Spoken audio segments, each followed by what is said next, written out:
एहतसाब आज भी हुआ है और पहले भी हुआ था।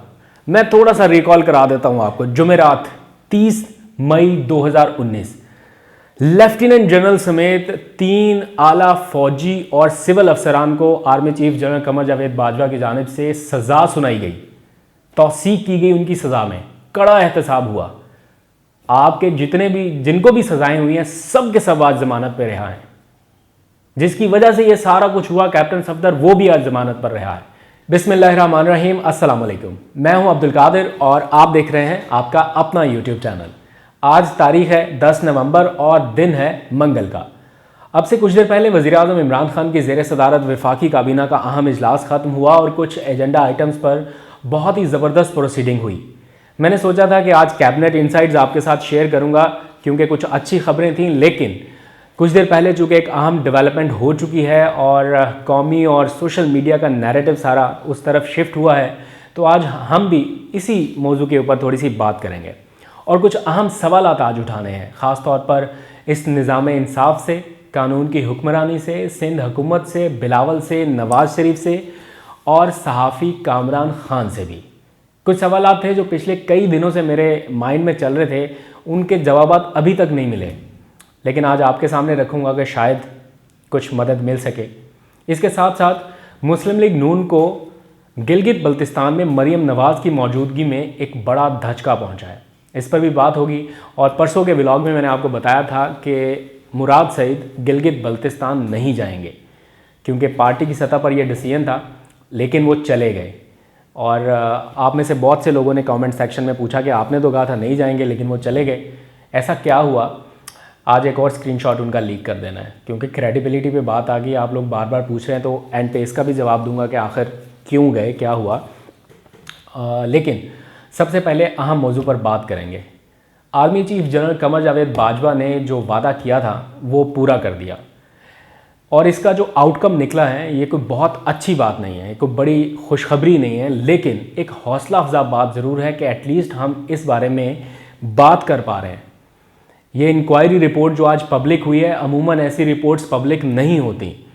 कहीं ना कहीं अवामी जज्बात का ख्याल रखा जा रहा है, सेंस प्रिवेल हो रही है, जमहूरी रवैये बेहतर हो रहे हैं, तो ये खुशाइन बात है।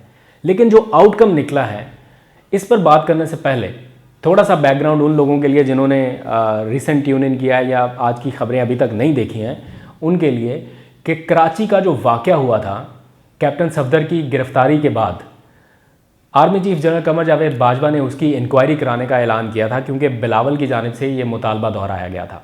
तो army chief general Qamar Javed Bajwa के हुक्म पर होने वाली कोर्ट ऑफ इंक्वायरी रिपोर्ट आज पब्लिक कर दी गई है, जिसमें बताया गया है कि सिंध रेंजर्स और ISI के अफसरान इस वाक़े में ज़िम्मेदार पाए गए हैं और उनको उनके ओहदों से हटा दिया गया है और मज़ीद प्रोसीडिंग GHQ में होगी उनके ख़िलाफ़।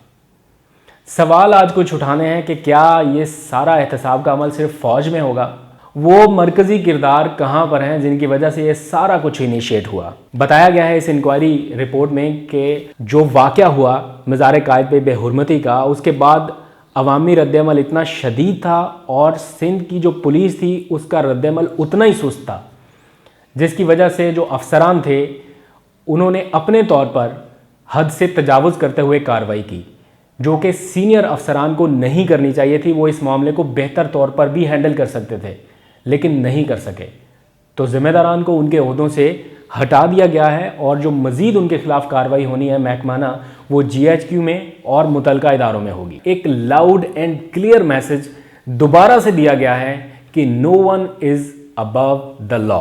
तो जब से ISPR की जानिब से इस इंक्वायरी रिपोर्ट के नतायज को पब्लिक किया गया है, उसके बाद से कौमी और सोशल मीडिया पर एक बहस छिड़ी हुई है।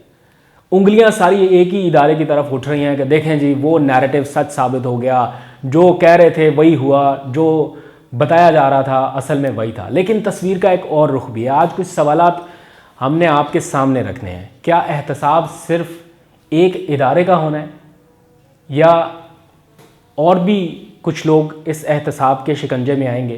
क्योंकि यहाँ फ़ौज में तो फांसियाँ भी दी जा रही हैं, सज़ाए मौत भी सुनाई जा रही है एहतसाब के नाम पर, लेकिन दूसरी तरफ एहतसाब के नाम पर जो जमानतें दी जा रही हैं और लोग इस वक्त क्या क्या कुछ नहीं कर रहे इन्हीं इदारों के ख़िलाफ़, वो सब आपके सामने है। तो कुछ सवालात आज आपके सामने उठाने हैं। आर्मी चीफ ने जब इंक्वायरी का ऐलान किया तो उसके ठीक 10 दिन बाद नवाज शरीफ साहब ने ट्वीट दागते हुए कहा, army chief general Qamar Javed Bajwa का नाम लेते हुए, कि उनकी पर्सनल एश्योरेंस के बावजूद 10 दिन गुजर गए, इसकी इंक्वायरी रिपोर्ट पब्लिक नहीं हुई। लेकिन क्या ऐसा ही ट्वीट उन्होंने सिंध हुकूमत के लिए किया? क्योंकि सिंध हुकूमत ने भी एक इंक्वायरी कमेटी कायम की थी सूबाई वुज़रा पर मुश्तमिल। क्या नवाज शरीफ साहब ने सिंध हुकूमत से पूछा अभी तक कि जो आपने इंक्वायरी कमेटी कायम की थी उसकी रिपोर्ट कहाँ है? कोई जवाब नहीं है। जो अफसरान इस वाक़े में मुलव्वस थे उनके खिलाफ तो कार्रवाई होगी, ओहदों से हटा दिया गया, लेकिन जिसकी वजह से ये सारा मामला हुआ, इस वाक़े का मरकज़ी मुलज़िम वो कहाँ है? उसके खिलाफ कोई कानूनी कार्रवाई नहीं है। जब कानून में लिखा हुआ है कि मज़ार कायद की बेहुरमती पर यह सज़ा हो सकती है, क्या उसको सज़ा हुई?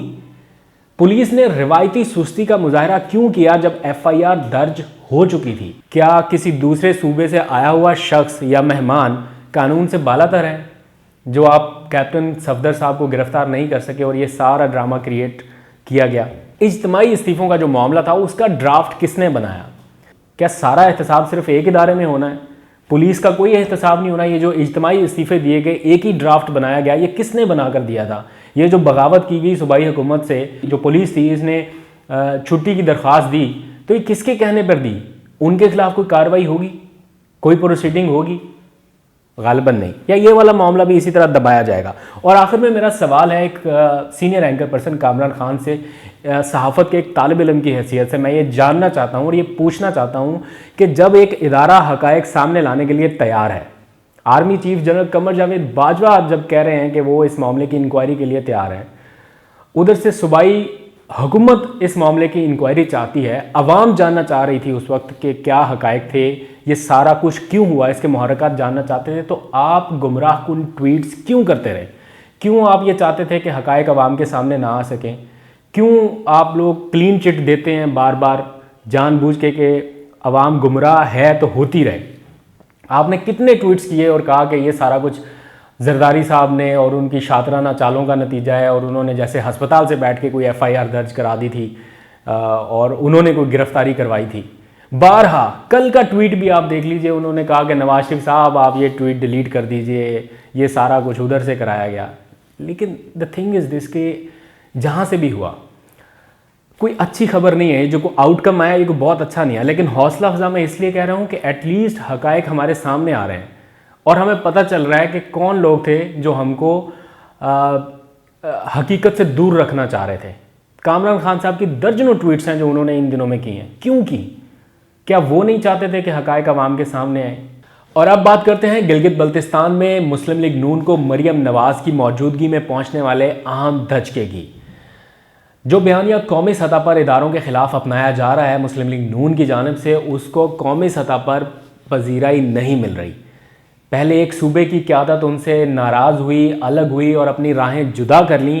आज गिलगित बल्तिस्तान में भी वही सब कुछ देखने को मिला जब मुस्लिम लीग नून के साबिक़ सूबाई वज़ीर ने पार्टी से लाताल्लुकी का ऐलान करते हुए वज़ीर आज़म इमरान खान के काफ़िले में शमूलियत का ऐलान कर दिया। साबिक़ सूबाई वज़ीर मेजर रिटायर्ड अमीन साथियों समेत आज तहरीक इंसाफ में शामिल हो गए और उन्होंने स्टेज पर खड़े होकर यह ऐलान किया कि जो बयानिया मुस्लिम लीग नून की जानिब से अपनाया जा रहा है वो इसका साथ नहीं दे सकते। ख़ुद करप्शन करने वालों ने उन्हें महरूमियों की नज़र कर दिया, जिसकी वजह से वो मज़ीद इस बयानिए का बोझ बर्दाश्त करने के लिए तैयार नहीं है। और आज वफाकी वज़ीर अली अमीन गंडापुर और पीटीआई के जो चीफ़ ऑर्गेनाइज़र हैं सैफुल्लाह न्याजी, उनकी मौजूदगी में ना सिर्फ उन्होंने पीटीआई में शमूलियत का ऐलान किया, बल्कि जो पीटीआई की उम्मीदवार हैं आमना अंसारी, उनकी भी भरपूर हमायत का ऐलान किया है। तो ये गिलगित बल्तिस्तान के इंतखाबी मुहिम की हैसियत से अगर देखा जाए तो एक बड़ी डेवलपमेंट थी। और आखिर में 2 दिन पहले मैंने आपको बताया था कि वफाकी वज़ीर मुराद सईद गिलगित बल्तिस्तान नहीं जाएंगे इंतखाबी मुहिम के लिए, और उन्होंने ये फ़ैसला पार्टी क़यादत की सतह पर मुशावरत के बाद किया है। लेकिन अगले ही दिन मुराद सईद साहब गिलगित बल्तिस्तान पहुंच गए और आप लोगों ने कमेंट सेक्शन भर दिया कि आपने गलत खबर बताई थी, हालांकि मैंने उनके जो मेरे साथ बातचीत हुई थी उसके स्क्रीनशॉट के साथ दिखाया था। ये ऐसा अचानक क्यों हुआ इसके बारे में आपको बताना है। वो कहते हैं ना कि बंदूक से निकली हुई गोली वापस नहीं आती, मैं कहता हूँ कि हमारा यूट्यूब से निकला हुआ व्लॉग वापस नहीं आता। तो मेरी उनसे एक दिन पहले बात हुई और उन्होंने मुझे वो बातें बताई कि वो पार्टी की सतह पर ये डिसाइड हो चुका है कि गिलगित बल्तिस्तान की इंतखाबी मुहिम में वो शरीक नहीं होंगे, क्योंकि इलेक्शन कमीशन की जानिब से ऑर्डर्स आ चुके हैं। तो मैंने ऐसे ही उनसे पूछने के बाद कि क्या मैं ये ब्रेक कर सकता हूँ पब्लिकली, तो उन्होंने मुझे इजाज़त दी। तो मैंने वो स्क्रीनशॉट के साथ आपसे वो खबर शेयर कर ली, स्क्रीनशॉट के साथ शेयर की। उसमें मेरी अपनी तरफ से एक भी बात नहीं थी। लेकिन जैसे ही मैं व्लॉग अपलोड करके घर गया हूँ, रात को 12:15 या 20 मिनट का वक्त था शायद, तो उनका मुझे मैसेज आ गया कि I am going Gilgit tomorrow. तो आई वॉज शॉक्ड, मैं हैरान था, हंस भी रहा था। और मैं सोचूं कि अब तो व्लॉग अपलोड हो चुका है और 70,000 के करीब लोग उसे ऑलरेडी देख चुके हैं, तो अब मैं क्या बताऊं लोगों को, क्या कि मुराद सईद का प्लान चेंज हो गया। लेकिन डिलीट करने से बेहतर यह था कि मैं आपको अब आके पर्सनल एक्सप्लेन कर देता कि ये मेरी उनसे बात हुई थी, लेकिन लेटर ऑन उनका पार्टी का डिसीजन कुछ और हुआ और उन्होंने जाने से पहले मुझे दोबारा बताया, लेकिन उस टाइम तक मैं व्लॉग अपलोड कर चुका था। तो ये बात हुई। क्यों ये डिसीजन हुआ इसकी उन्होंने मुझे कुछ थोड़ी सी तफसील बताई है, लेकिन ये ऑफ द रिकॉर्ड रहे तो ज़्यादा बेहतर है, वो ख़ुद बताएं या उनकी पार्टी के कुछ लोग बताएं। मेरा ख्याल है कि शायद चूँकि सुप्रीम कोर्ट में अपील फ़ाइल हो चुकी थी और वहाँ से फ़ैसला भी आ गया और सबको इंतखाबी मुहिम की इजाज़त भी मिल गई। आई डोंट नो ये कोई रीज़न थी या कोई पार्टी सतह पर कोई फ़ैसला किया गया था, मुझे उसकी तफसील का इल्म नहीं है। पूछ के मैं बताऊंगा, कोशिश करूंगा कि मुराद सईद साहब के साथ ही मैं एक व्लॉग अपलोड करूं। उनसे पूछेंगे कि क्यों गए आप, आपने कहा था नहीं जाएंगे लेकिन फिर आप चले गए, तो उसकी रीज़न शायद वो बताएं। तो आज तक के लिए इतना ही। अपना बहुत सा ख्याल रखिएगा। अल्लाह हाफ़िज़।